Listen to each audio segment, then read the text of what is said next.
Istanbul. This historical city, first under the Romans, then under the Ottomans, and now in present-day Turkey, is one of the largest cities of the world with both Christian and Islamic heritage. Geographically, Istanbul lies right between Europe and Asia, and it has a significant strategic location which has helped it make up half of Turkey's economy. You see, Istanbul is straddled by the narrow Bosporus Strait.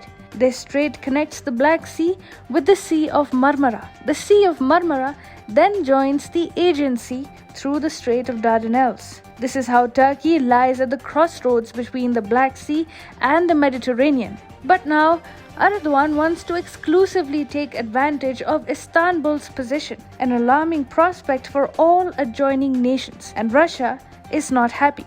Hi, and welcome to TFI Global, the foreign affairs and geopolitical analysis arm of the TFI Media Group. I am your host Shubhangi, and in this video, I will tell you about Erdogan's ambitions that could send Turkey to war with all its neighboring countries.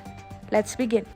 Turkey's President Recep Tayyip Erdogan is an ambitious fool whose impractical projects are bound to jeopardize his nation and ignite a war from all sides.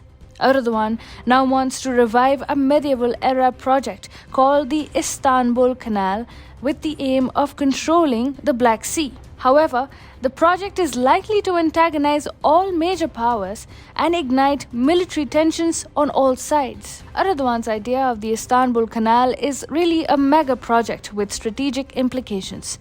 The Turkish president, on his part, wants to revive it purely for domestic reasons and for appealing to the sentiments of hardline Turkish nationalists. Turkey would gain complete control over transit into the Black Sea, whereas powers like Russia, the US, the European Union would be enraged over Turkey's complete control in the strategically significant region. The Istanbul Canal was a part of Ottoman plans since the mid-16th century. Many Ottoman Sultans wanted to build it, but it simply couldn't materialize. So in 2011, Erdogan announced that the canal would be established in what was interpreted as an attempt to invoke the Ottoman glory. The Istanbul Canal is supposed to cut across the Bosporus Strait and connect the Sea of Marmara with the Black Sea. The Dardanelles Strait also passes through Turkey and connects the Aegean Sea with the Sea of Marmara, which further reaches into the Black Sea. But this route is much longer, and therefore the route passing through the Black Sea comes into the limelight. The Istanbul Canal is too ambitious a project. It will be 50 kilometers long, around 150 meters wide, and 25 meters deep. At an estimated cost between $12.7 billion and $25 billion, the canal will be the largest ever construction project undertaken by the ruling AKP regime in Turkey. A number of reasons are given for undertaking this ambitious project, such as reduction of traffic in the Bosporus Strait, urbanization activities in parts of Istanbul, and lesser shipping accidents. Also, it argued that the project will bring more prestige and revenue for Ankara. But at the end of the day, everything boils down to geopolitics and Erdogan's ambitions to exercise control in the entire Black Sea. Till now, Turkey feels that it has not been able to capitalize upon its geographical position as a country that sits at the crossroads of European powers and Russia. As for the Bosporus Strait, transit through the narrow passage of water is governed by a 1936 treaty called the Montreux Convention. The Montreux Convention came into effect in 1936. When the USSR was very dominant, Europe was declining in the post-World War I era, and the US had zero interest in international politics. Within Ankara, it is felt that the convention undermined Turkey's sovereignty over the Bosporus Strait. As per Russia's TASS news agency, the convention enshrined free passage through the Straits of Bosporus and the Dardanelles for trade ships only. Meanwhile, it significantly limits the class and displacement of military ships for non-Black Sea nations. Black Sea nations may move military ships of any class through the straits during peacetime by notifying the Turkish authorities beforehand. So basically, the terms of the Montreux Convention imply that all non-military ships can transit the two Turkish straits in times of peace. As for military ships, a distinction is drawn between non-Black Sea states and Black Sea states, namely Bulgaria, Romania, Ukraine, Russia, and Georgia. Not more than 9 non-Black Sea warships, up to a total aggregate of 30,000 tons, can pass through the Turkish straits at one time. Also, such warships cannot stay in the Black Sea for more than 21 days. As for the Black Sea states, their warships can pass through the Turkish straits after notifying the Turkish authorities. But times have changed. Turkey is today led by a radical president with expansionist tendencies.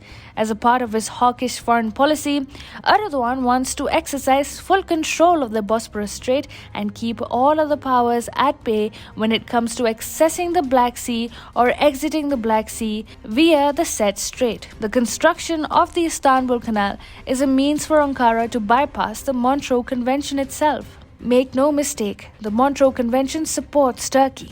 The Black Sea states already need to notify it while navigating through the Bosporus Strait. All non-Black Sea states enjoy limited access, but under the terms of the Istanbul Canal, Turkey can assert complete control over the strait, which translates into conditional access for the Black Sea states like Russia and even more restricted access for the non-Black Sea states. Any such canal will have massive implications in the region.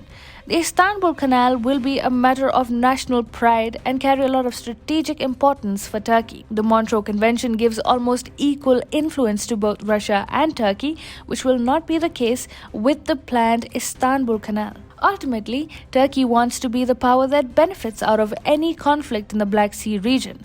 Ankara understands how the NATO, EU, and the US are a lot more concerned about the Black Sea region today because of growing tensions between Russia and Ukraine. If and when a war takes place in the Black Sea region, Ankara will be able to play mediator. And given Erdogan's belligerence, Turkey could even try to play aggressor in the Black Sea region in order to expand its naval boundaries.